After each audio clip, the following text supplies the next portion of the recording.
राधे राधे, जय श्री कृष्णा।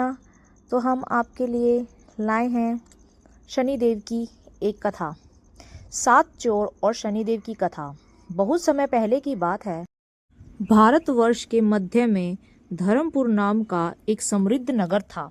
वहाँ के लोग मेहनती थे। मंदिरों की घंटियाँ सुबह शाम गूंजती थीं और न्याय का बड़ा मान था। लेकिन उसी नगर की परछाइयों में पल रहे थे 7 कुख्यात चोर। उन 7 के नाम थे कालू, बीरू, मंगल, रज्जू, फकीरा, लंगड़ा, मोती और उनका सरगना चंदन। ये 7 साधारण चोर नहीं थे। वे चालाक, निडर और किस्मत पर भरोसा करने वाले थे। उनका मानना था, भगवान अमीरों के हैं, गरीबों की मदद हम खुद करेंगे। चोरी से धीरे धीरे चोरी उनके लिए ज़रूरत नहीं, आदत और अहंकार बन गई। शनिदेव का अपमान। एक दिन नगर में घोषणा हुई कि अमावस्या की रात शनिदेव का बड़ा पूजन होगा। लोग तेल, काले तिल, लोहे की वस्तुएं दान करेंगे। चोरों ने यह सुना तो चंदन हंस पड़ा। अरे, शनिदेव वही जो डर दिखाकर लोगों को सीधा कर रखते हैं। अगर वे सच में न्याय करते तो हम अब तक पकड़े ना जाते। बाकी चोर भी हंसने लगे। कालू बोला, इस बार मंदिर में जो दान आएगा वही हमारी सबसे बड़ी चोरी होगी। सबने तय किया, अमावस्या की रात मंदिर लूटेंगे। यह सिर्फ चोरी नहीं थी, यह शनिदेव की खुली अवहेलना थी। अमावस्या की रात। अमावस्या आई। आकाश में चांद नहीं, बादल गहरे थे। हवा अजीब तरह से भारी थी। मंदिर में दीप जल रहे थे। पुजारी शनि स्रोत बढ़ रहे थे। नीलांजन समाभास। उसी समय पीछे की दीवार फांदकर 7 चोर अंदर घुसे। जैसे ही चंदन ने दान पात्र छुआ, तेज ठंडी हवा चली। दीपक कांप उठे। मंदिर की घंटी बिना किसी के हिले बज उठी। फकीरा डर गया। कुछ ठीक नहीं लग रहा। लेकिन चंदन ने कहा, डरपोक मत बनो। जैसे ही वे बाहर निकले, अचानक एक गूंजती आवाज आई, रुको। 7 के पैरों तले जमीन खिसक गई। उनके सामने एक विशाल पुरुष खड़ा था। नील वर्ण, लाल आंखें, हाथ में दंड और चारों ओर गहरा अंधकार। शनिदेव स्वयं, न्याय का दंड। कालू कांपते हुए गिर पड़ा। मंगल चिल्लाया, हमें माफ कर दीजिए। लेकिन शनिदेव की आवाज शांत थी पर भारी। मैं दंड नहीं देता, मैं कर्म लौटाता हूँ। उन्होंने दंड जमीन पर टेका।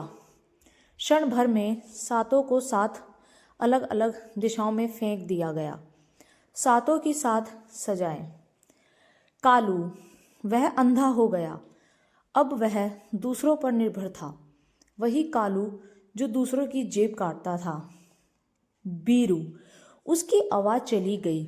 जो झूठ बोलकर बच निकलता था, अब सच भी कह नहीं सकता था।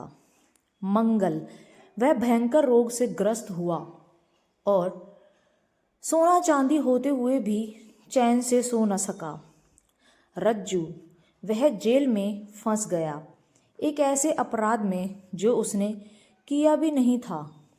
फकीरा, उसे अपार धन मिला, लेकिन कोई अपना नहीं बचा। वह अमीर पर अकेला हो गया। लंगड़ा मोती, वह सचमुच लंगड़ा हो गया, हर कदम पर कर्मों का बोझ महसूस करता हुआ। चंदन सरगना, उसे सबसे कठोर दंड मिला, अहंकार टूटने का। वह रोज सपने में वही मंदिर, वही शनिदेव देखता और जाकर रोता। पश्चाताप। 7 साल बीते। एक दिन वही चंदन लाठी टेकता हुआ शनिदेव के मंदिर पहुंचा और उसके साथ बाकी 6 भी थे, टूटे बदले हुए। उन्होंने चोरी किया हुआ धन लौटा दिया, तेल चढ़ाया और सिर झुकाकर बोले, हे शनिदेव, हमें दंड ने नहीं, आपके न्याय ने बदला है। मंदिर में हवा फिर चली। वही आवाज आई, जो पहले कर्म स्वीकार कर ले। उस पर मेरी दृष्टि कठोर नहीं रहती। मोक्ष नहीं, मार्गदर्शन। शनिदेव प्रकट नहीं हुए, लेकिन कालू की आंखों में रोशनी लौटी।